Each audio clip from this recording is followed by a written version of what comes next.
මේ දින විට පවතින අයහපත් කාලගුණ තත්ත්වයත් එක්ක අකණ්ඩවම කුරුණෑගල දිස්ත්‍රික්කයට දැඩි වර්ෂාපතන තත්ත්වයක් ලැබෙමින් පවතිනවා. පසුගිය දිනවල ගල්ගමුව හැටුව අම්බන්පොළොන් ප්‍රදේශවලට මිලිමීටර් 150ට වැඩි වර්ෂාපතන තත්ත්වයන් එක්කම දිස්ත්‍රික්කයේ බොහෝ ප්‍රදේශවලට මිලිමීටර් 100ට වැඩි වර්ෂාපතන තත්ත්වයන් වාර්තා වුණා.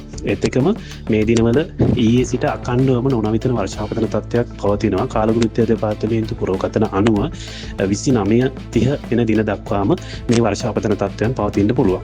ඒ නිසා විශේෂයෙන් මේ වෙන විට දිස්ත්‍රික්කයේ තියෙන දැදුරුව ජලාශය වාන්දුරට විවෘත කරලා තියෙනවා, වාන්දම්මින් පවතිනවා. මාවි ජලාශයේ සීග්‍රීන් ජල මට්ටය ඉහළ යමින් පවතිනවා.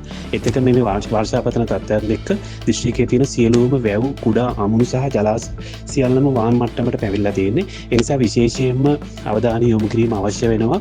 මේ කුඩා වැව් සහ අමුණු වල ජල කළමනාකරණ කටයුතු පිළිබඳව විශේෂ අවධානය යොමු කරොත් අපිට පුළුවන්කම ලැබෙනවා ඉදිරියේදී ලැබෙන අවදානම් තත්ත්වයන් පාලනය කරගන්න.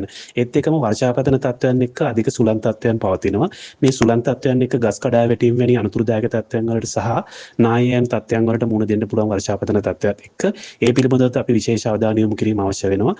විශේෂයෙන්ම තමුන්ගේ නිවෙස්වල තියෙන අවදානම් ගස් කඩිනමින්ම ග්‍රාමීණධාරවරු මාර්ගයෙන් ඉවත් කරගන්න මේ ආපදා තත්ත්වය තුළ අපි පහසුකම් සලසලා දීලා තියෙනවා. දිස්ත්‍රික් ලේකම්තුමා සියලුම ප්‍රාදේශීය ලේකම් දරුණුත් කරලා තියෙනවා. ඒ නිසා සියලු දෙනාම තමන්ගේ නිවෙස්වලට දේපල වලට තියෙන අවදානම් සහිත ගස් කඩිනමින්ම ඉවත් කරගන්න කටයුතු කරන්න.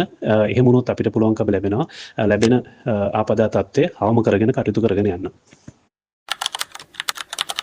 ඔබත් ඔබේ ගමේ නගරයේ පාසලේ ආයතනයේ ප්‍රවෘත්ති අප වෙත එවන්න. අපි සූදානම් මේ ගැන රටටම කියන්න. I love Wayamba.